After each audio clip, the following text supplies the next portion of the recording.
Hello, எல்லாருக்கும் வணக்கம். நான் சுதா பேசுகிறேன். இன்னைக்கு ரொம்ப நாளைக்கு கழிச்சு ஒரு டிஷ் ப்ரிப்பேர் பண்ணியிருக்கிறேன். இது வந்து சின்ன கை குழந்தைகளுக்கு 8 months ஓல்டு பேபியிலேருந்து கொடுக்கலாம்.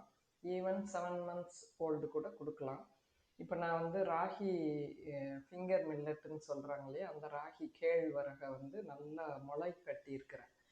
எப்படின்னா இதை வந்து 24 hours நல்லா ஊற வச்சிடணும், கழுவி க்ளீன் பண்ணி. அதுக்கப்புறமா 36 hours ஒரு துணியில் கட்டி ஜஸ்ட்டு ஒரு டார்க்கான இடத்துல வச்சுட்டு அந்த மாதிரி நல்லா முளை கட்டிடும்.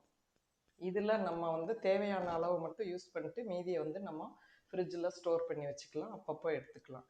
இப்போ நான் வந்து ஒரு 2 கரண்டி அளவுக்கு எடுத்துருக்கிறேன். அதே அளவு தண்ணி ஊற்றினா போதும். எந்த அளவு நீங்கள் எடுக்கிறீங்களோ அந்த அளவு தண்ணி நியூட்ரி பில்லட்டில் போட்டு நல்லா கிரைண்ட் பண்ணியாச்சு.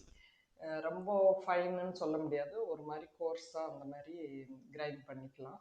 இதை வந்து நல்ல ஒரு ஃபில்டரில் துணியிலையும் நீங்கள் வந்து ஃபில்டர் பண்ணலாம், இல்லை வடிகட்டிலையும் பண்ணலாம். ரொம்ப சின்ன குழந்தைன்னா நீங்கள் துணியிலையே பண்ணுறது ரொம்ப நல்லது. இப்போ நான் வடிகட்டியில் பண்ணியிருக்கிறேன். அந்த மேல் தொலியெல்லாம் தனியாக வந்துடும், அந்த கேழ்வரகுல இருக்கிற அந்த ப்ரௌன் கலர் இதெல்லாம். அது வந்து ஃபஸ்ட்டு டைஜஷன் ஆகாது இந்த மாதிரி பேபிஸ்க்கு.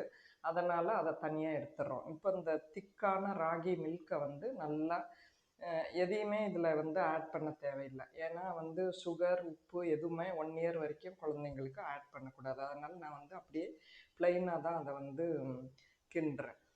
அதில் சில டைம் நீங்கள் வந்து தேவையான சீரகப்பொடி அந்த மாதிரி ஏதாவது ஆட் பண்ணலாம். ஆனால் அதெல்லாம் ஸ்மெல் சேஞ்ச் ஆகிடும்ன்ட்டு நான் இது வந்து நேச்சுரல் டேஸ்ட்டு நல்லா இருக்கும்ன்ட்டு அப்படியே தான் அதை கிண்டுறேன். இதை வந்து ஒரு 5 minutes நீங்கள் கிண்டுனதுக்கப்புறம் சாஃப்டான இந்த மாதிரி ஒரு களி மாதிரி வரும்.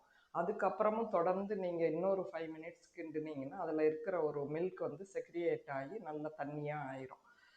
அதாவது கொஞ்சம் செமி சாலிட் ஆகிடும். அதுக்கப்புறம் அந்த ஸ்டேஜில் நீங்கள் இறக்கிடலாம். அந்த குவான்டிட்டியான அளவும் வந்து நல்லா சுருங்கி கொஞ்சமாக ஆயிரும் அந்த களி. அந்த ஸ்டேஜில் நீங்கள் இறக்கிக்கலாம். டோட்டலாக 10 minutes குக் பண்ணால் போதும்.